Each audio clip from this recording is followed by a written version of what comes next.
Bonjour à toutes et à tous, c'est un honneur d'intervenir dans le cadre de la 5e édition des conférences de la recherche en Polynésie française pour une communication intitulée « Du voyage transatlantique à l'Odyssée dans le Pacifique, place et rôle de l'océan dans le destin de l'Amérique ». Si le destin des États-Unis est traditionnellement associé à un mouvement d'expansion vers les terres de l'Ouest, l'océan occupe une place tout aussi fondamentale dans l'histoire de la nation. Profondément redoutable, mais également source d'opportunités, le Grand Bleu est synonyme d'aventure, parfois aux allures de rite de passage, périple au bout duquel la conquête du monde extérieur semble surtout aboutir à la révélation de soi. À l'époque de l'Amérique coloniale, l'océan Atlantique constitue un obstacle qui barre la route au sujet du roi d'Angleterre désireux de fuir les problèmes politico-religieux ou les difficultés socio-économiques. Persécuté par les évêques, tels William Laud, connu pour la ferveur avec laquelle il défend l'Église anglicane et s'oppose aux nouveaux courants religieux,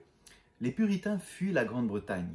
Désireux de purifier l'anglicanisme, qui conserve à leur goût trop de traces du catholicisme, les plus fervents, appelés Precisians ou séparatistes, s'établissent notamment en Hollande, d'où ils décident de partir en 1617.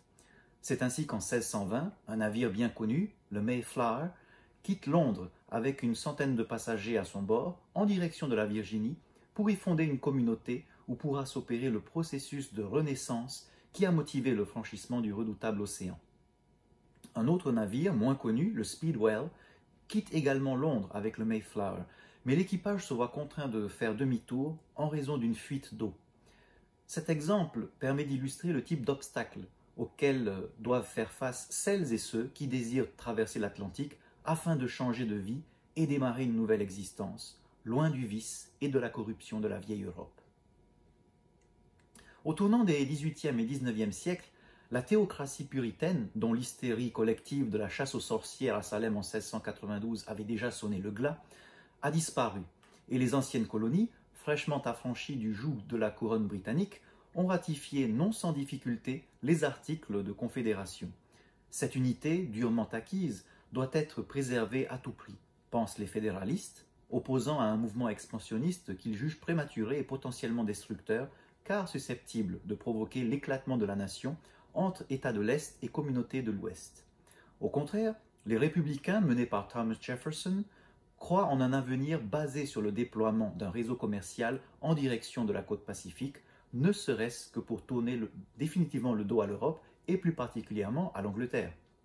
C'est donc bien la quête d'une voie maritime qui traverserait le continent de part en part, écho direct au vieux fantasme de Christophe Colomb, qui occupe le centre des débats au temps de la jeune République.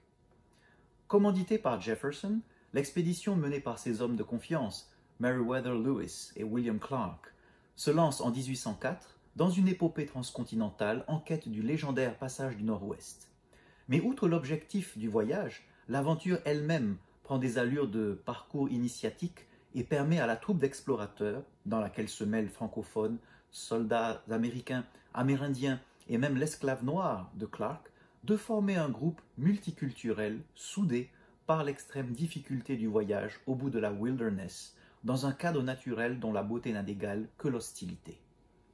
S'il peut être vu dans un premier temps comme une forme de rite de passage, dans le cas du voyage transatlantique qui a permis le peuplement du continent nord-américain, l'océan, en tant qu'objectif, est aussi l'un des principaux moteurs du processus d'américanisation et joue à ce titre un rôle absolument fondamental dans l'émergence de l'identité américaine.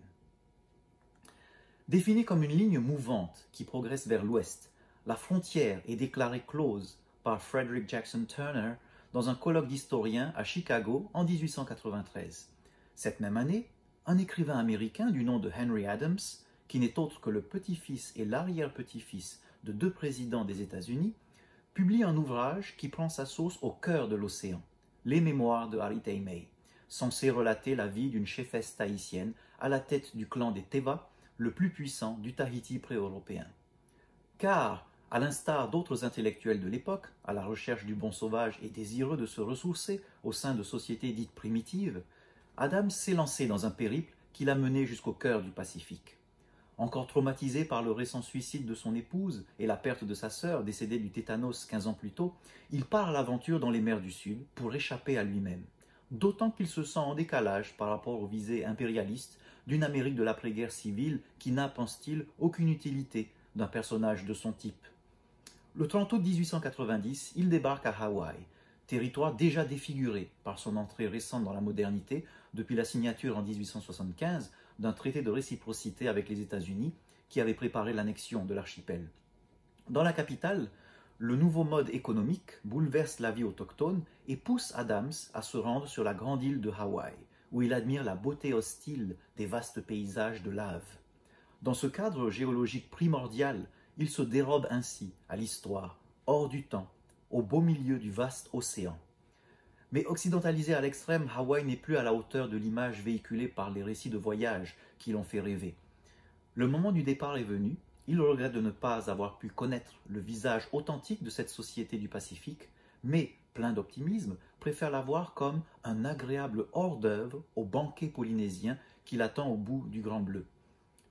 Son hypothèse semble se vérifier dès l'étape suivante, aux îles Samoa, où il est initié à la cérémonie du kava, breuvage de fabrication artisanale synonyme de l'identité locale dans plusieurs cultures du Pacifique. Après avoir partagé le quotidien des indigènes, il souhaite approfondir sa quête philosophique et poursuivre son immersion dans les sociétés millénaires de Polynésie. Il quitte les Samoa à la fin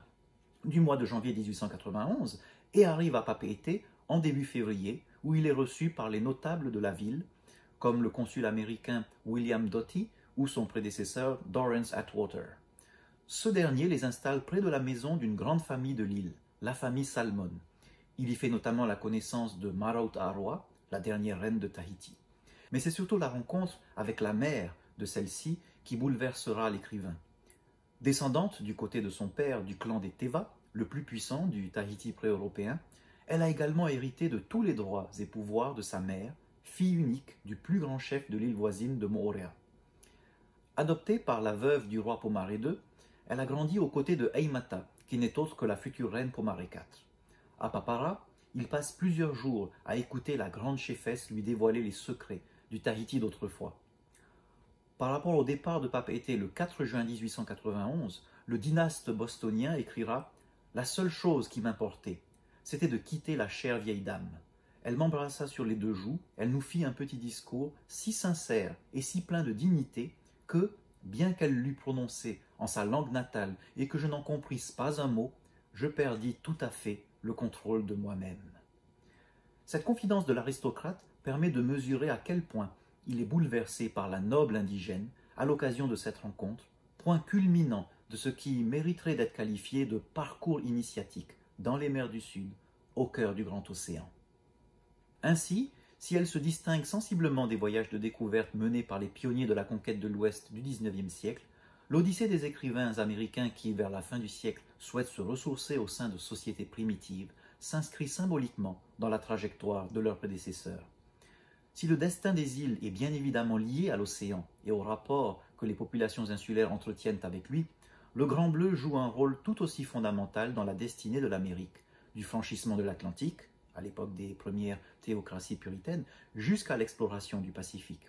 Il semblerait même que la dynamique du mouvement vers l'ouest, motivée par la recherche d'un passage maritime qui permettrait de relier les deux côtes, soit indissociable du processus qui permet l'émergence de ce qui constitue l'essence même de l'identité américaine.